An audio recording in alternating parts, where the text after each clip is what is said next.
has been really frustrating time for you for previous 2 years before you came to the IPL, and you had a great IPL, and now you are having this excellent performance in the first game. Now going ahead, what do you see as your career? Is it going to be pick and choose, or you are going to play all the three formats? And of course, today is India's performance against Australia. So obviously right now I'm not thinking much about what I will be playing in the future and all that. Right now I'm focusing on making sure that as many games I'm available for India will be my intention. And talking about today's performance, obviously it's always good to perform when your team wins and when actually your team requires. And for me it was simple understanding the situation, what my team required, and just going there and kind of doing what I know. जब से IPL हुआ उसके बाद से लगा कि जो भी चीज़ छू रहे हैं पास पत्थर लगा रहा है आज भी मैच उसके बाद बॉल से भी बैट से भी डिफिकल्ट सिचुएशन में आए बैट सर कहीं ना कहीं सर मेहनत हमेशा कहीं ना कहीं तो फल देती है। मैं हमेशा मानता हूँ कि अगर आप अच्छे साफ दिल से अगर मेहनत करो और इंटेंशन साफ रखो लाइफ में, कहीं ना कहीं ठीक है। मेरा पॉइंट हमेशा वो रहता है कि मैं प्रिपेयर कैसे अच्छे कर सकूं, और रिज़ल्ट तो कभी मेरे हाथ में आएगा, कभी नहीं आएगा।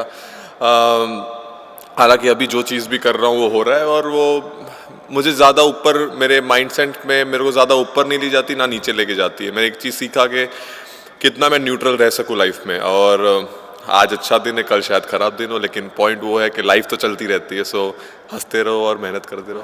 आपने तो कप्तानी की, अगर मैं कप्तान हार्दिक पांड्या से पूछूं आज बैट्समैन हार्दिक पांड्या अच्छा खेला या बॉलर हार्दिक पांड्या अच्छा, इसको चूज करते हैं अगर दोनों में से मैं डिफिकल्ट थोड़ा मैं दोनों को इक्वल इम्पोर्टेंस दूंगा, क्योंकि वो 50 भी इम्पोर्टेंट थे बिकॉज हमने विकेट गंवाए थे, लेकिन at the same point of time momentum maintain रहा हो और एटलीस्ट एक रिस्पेक्टिव टोटल तक गए। और बॉलर थोड़ा ज़्यादा क्रेडिट ले जाएगा, क्योंकि आई थिंक वो जो स्पेल था उसमें काइंड ऑफ हमको इतना गेम में अच्छे तरीके से ला दिया कि वो थोड़ा इंग्लैंड को डिफिकल्ट होते गया टाइम टू टाइम, बिकॉज उन लोग के पास वो फ्रीडम नहीं था, बिकॉज विकेट बहुत अच्छा था। सो दोनों को इंपॉर्टेंस दूंगा और दोनों को शाबाशी दूंगा। अगला T20 जो होने वाला है एजबेस्टन में, उसमें इस विनिंग कॉम्बिनेशन में से किसी प्लेयर को भी निकालना और नए प्लेयर जो हैं, जो बड़े बड़े प्लेयर्स बाहर बैठे हैं उनको लेना, ये टीम मैनेजमेंट के लिए कितना बड़ा हेडेक हो सकता है? सर वो तो पता नहीं, वो तो मैनेजमेंट का ही काम है। मैं तो अभी मैं एक इंडिया का प्लेयर ऑलराउंडर की तरह खेल रहा हूँ। मेरे को जो बोलते हैं वो करता हूँ और उससे ज़्यादा दिमाग लगाता नहीं हूँ।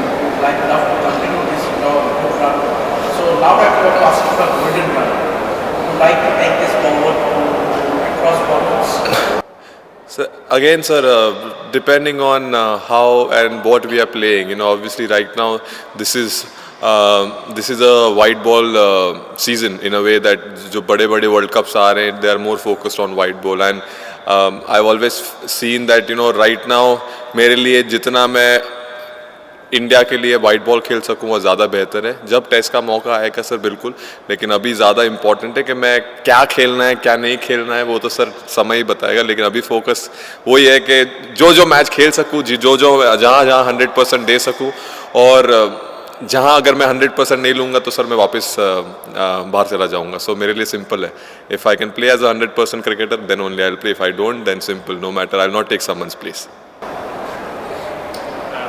Yes, sir. After the Indian Premier League that Josh Butler had, how important was it in your plans to make sure you got him early today? That was it was a very big wicket.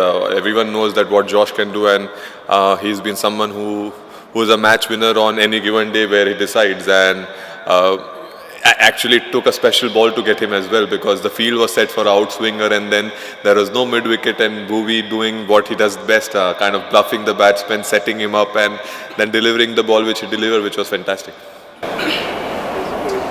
हार्दिक, एक चीज़ देखा गया है जब से आपने गुजरात की कप्तानी की IPL, उसके बाद इंडिया के लिए आपने, वो जो थॉट्स आपका है, क्लैरिटी है, ये क्लैरिटी एक डिफरेंट काइंड ऑफ हार्दिक देख रहा है।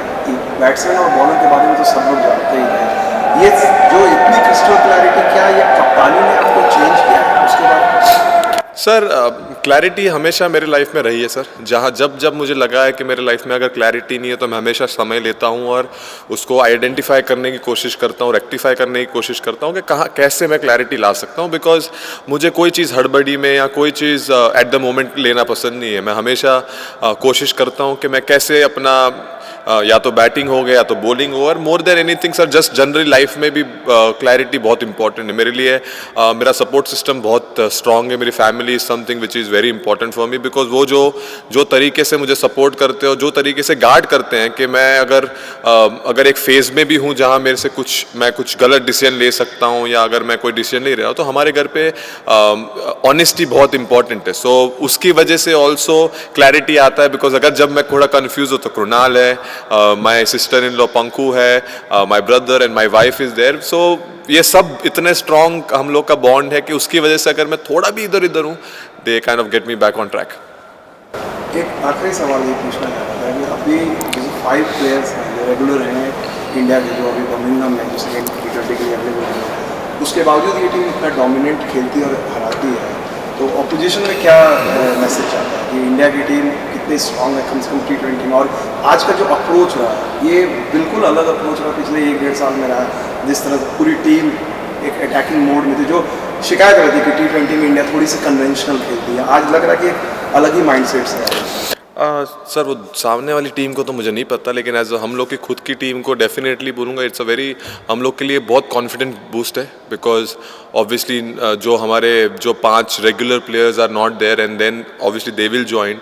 सो ऑब्वियसली ये टीम इससे बेहतर ही होगी। और ऑब्वियसली जो नए एक बहुत अच्छी चीज़ है कि आप देखिए जो नए लोग भी आ रहे हैं वो कितना अच्छे तरीके से एक्सप्रेस कर पा रहे हो, और उसके वजह से आप देख रहे हैं कि इंडिया की बेंच स्ट्रेंथ भी बढ़ रही है, और ऐसा भी दिख भी रहा है कि थोड़ा कल्चर चेंज हो रहा है या एक एग्रेशन चेंज हो रहा है। और जैसे बैटिंग की आपने बात किया, ये कॉन्शियस एफर्ट है कि क्योंकि credit goes to Rahul Dravid and the management, where उन लोग ने हमको अलाउ किया है कि आप एक काम कीजिए, यू नो व्हाट, आप जाके एक्सप्रेस कीजिए। सो जब उतना क्लैरिटी हमको मिल रहा है कोचेज और मैनेजमेंट से, उससे हम एज अ इंडिविजुअल प्लेयर एक बहुत बड़ा बूस्ट होता है। अगर हम एक शॉट मार के आउट भी हो गए तो जब अंदर आता है तो ऐसा नहीं लगता कि अरे ये शॉट क्या मार दिया। So that credit goes to the coach and which is very important as a player, what I felt.